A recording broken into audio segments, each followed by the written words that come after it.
Hi everyone, welcome to my channel again. Today we are going to read chapter 30, The Permanent Center of Gravity, from Revolutionary Psychology by Samael and Weor. Let's start. It is impossible to have continuity of purpose without a true individuality. Therefore, if the psychological individual doesn't exist, if many persons live within each one of us, if there is no responsible person within, it would be an absurdity to demand continuity of purpose from someone. We know well that many persons live within a person. Hence, the full sense of responsibility doesn't really exist in us. We cannot take seriously what any particular I affirms at any given moment because of the concrete fact that any other I can affirm exactly the opposite at any other moment. What is critical for all this subject matter is that many people believe that they possess a sense of moral responsibility, yet they deceive themselves when affirming that they are always the same. People exist who at some moment of their existence come to the Gnostic studies. They glow through the force of their enthusiasm. They become devoted to the esoteric work and even swear to consecrate the whole of their existence to these matters.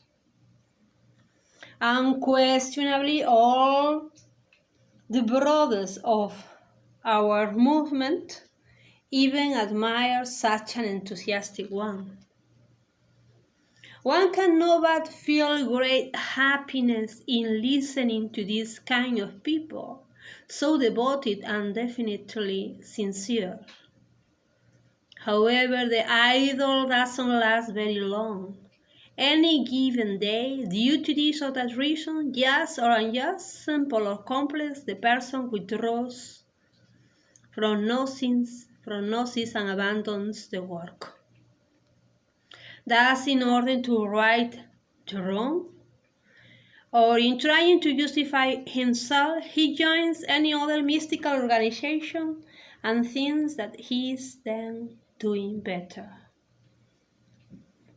All this coming and going, all this incessant change of school, sex, religion is due to the multiplicity of I that struggle among themselves for their supremacy within our own interior. This constant fluttering around among organizations from idea to idea, this change of opinion is but normal since every I possesses its own criteria, its own mind, its own ideas.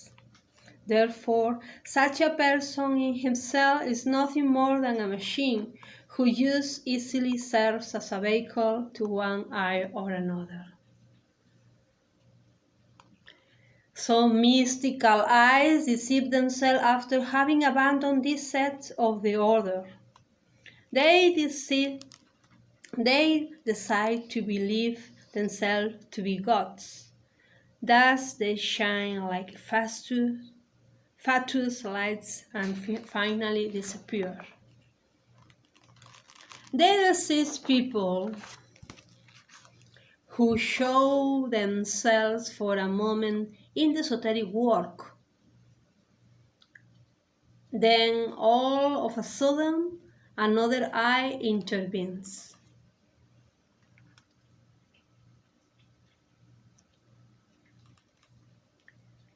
Thus, they definitely abandon these studies and allow themselves to be swallowed by life. Obviously, if one doesn't struggle against life, then one is devoured by life.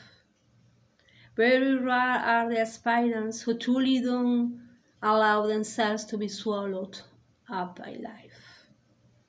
The permanent center of gravity cannot exist within us as long as a whole multiplicity of eyes exists inside of us. It is normal that not all people achieve intimate self-realization.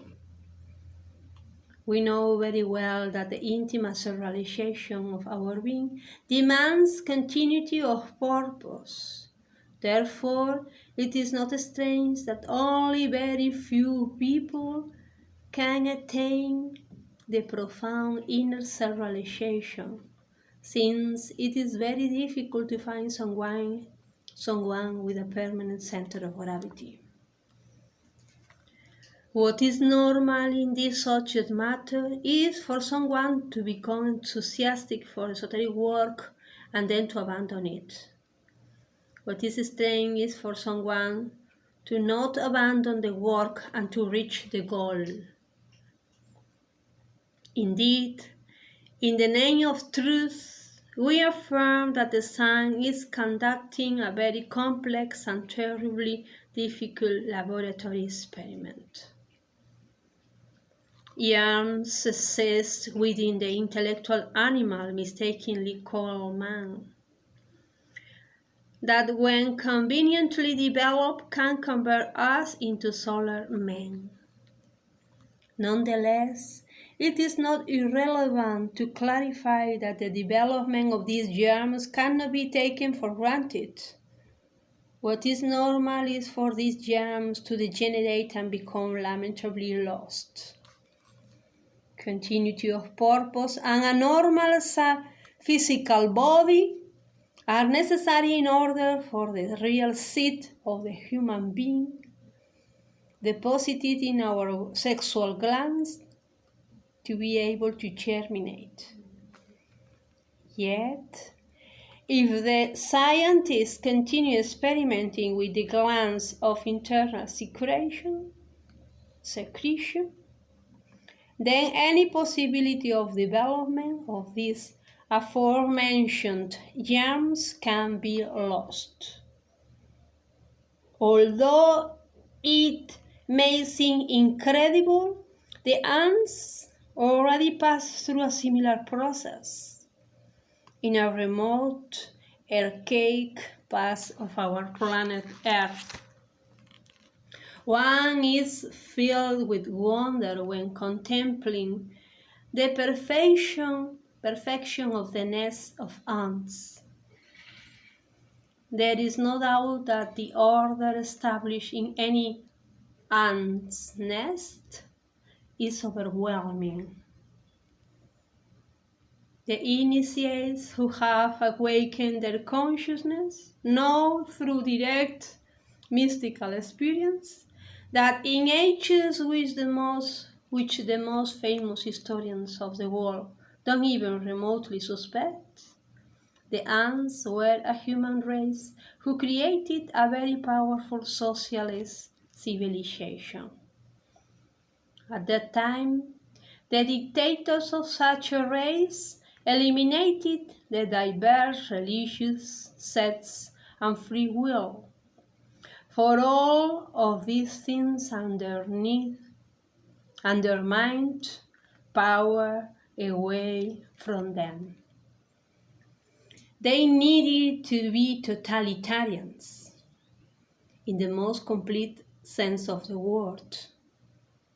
So, in these conditions, after having eliminated individual initiative and religious rights, these intellectual animals precipitated themselves downwards into the path of devolution and degeneration. Moreover, they added to the aforementioned scientific experiments transplants of organs, glands, hormonal texts, etc., whose outcome was the gradual diminishing in size and the morphological alteration of the human organism until finally, through the ages, they became the ants that we know now. Thus, their entire civilization, all those movements related with the established social order, became mechanical and were inherited from parents to children. Today, one is astonished when seeing an ant's nest. But we cannot but lament its lack of intelligence. Therefore, if we don't work on ourselves, we devolve and degenerate horribly.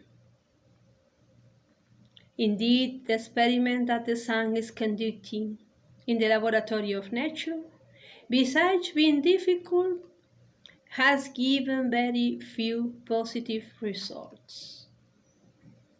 The creation of solar men is only possible when true cooperation exists within each one of us.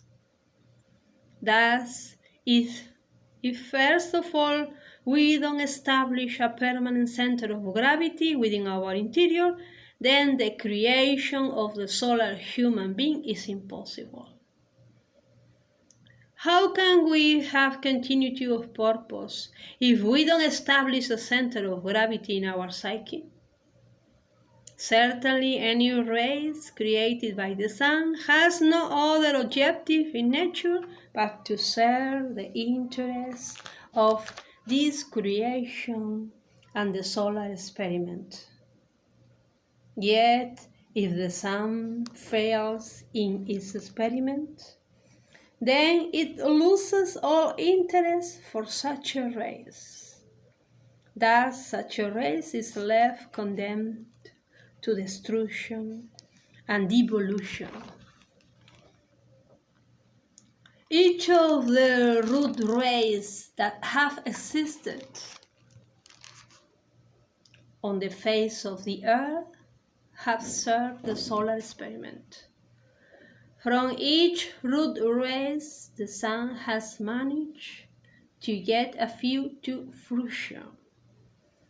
That is to say, the sun has harvested a small group of solar men. After a root race has given its fruits, it disappears in a progressive manner or perishes violently due to great catastrophes. The creation of solar men is possible when one struggles to become independent from the lunar forces. There is no doubt that all those eyes that we carry within our psyche are exclusively of a lunar type. By no means is it possible to liberate ourselves from the lunar force if we don't previously establish within ourselves a permanent center of gravity. How can we dissolve the total of the I if we don't have a continuity of purpose? In what can we have continuity of purpose without previously having established within our psyche a permanent center of gravity? Hence, this contemporary race has condemned itself toward evolution and degeneration, since instead of becoming independent of the lunar influence, it has unquestionably lost all interest for the solar intelligence. It is not possible for a true human being to appear through evolving mechanics. We know very well that evolution and its twin sister devolution are nothing else but two laws which constitute the mechanical axis of all nature. One evolves to a certain perfectly defined point, and then the evolving process follows. Every ascent is followed by a descent, and vice versa. We are machines that are controlled exclusively by different eyes. We serve nature's economy. We don't have a defined individuality, as is erroneously supposed by many pseudo-esoterists and pseudo-occultists. We need to change with maximum urgency, so that the germs of the human being will give its fruits. We can become solar men only by working on ourselves with true continuity of purpose and a complete sense of moral responsibility. This implies the total consecration of our existence to the esoteric work on ourselves. Those who hope to reach a solar state through the mechanics of evolution fool themselves and condemn themselves, in fact, to a devolving degeneration.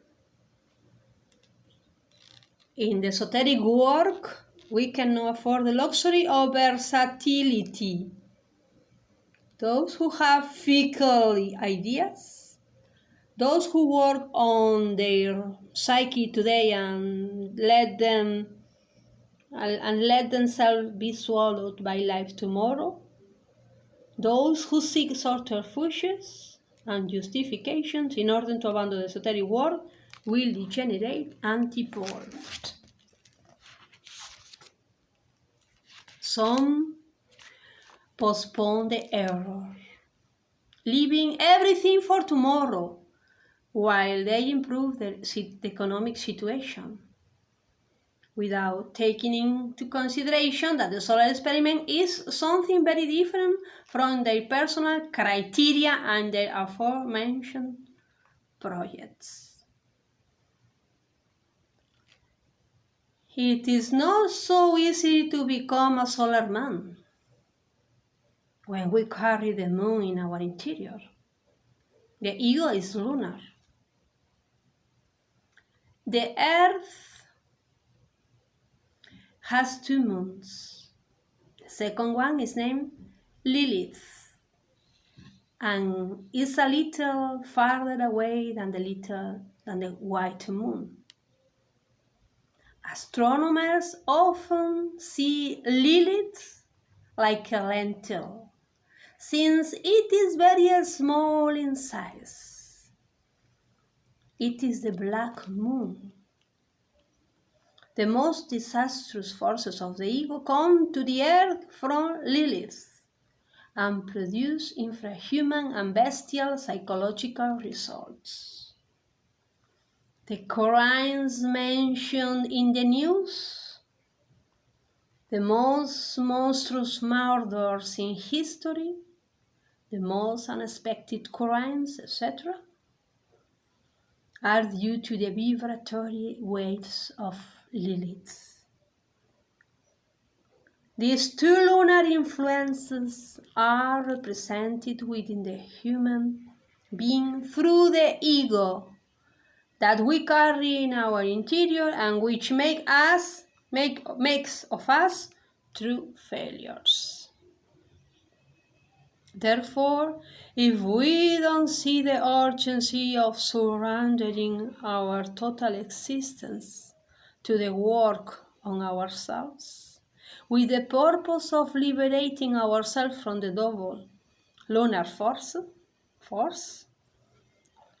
then we shall end up swallowed up by the moon, devolving, degenerating more and more into a certain state which we could very well classify as unconscious and infraconscious.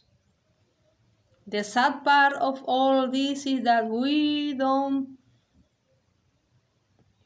possess true individuality.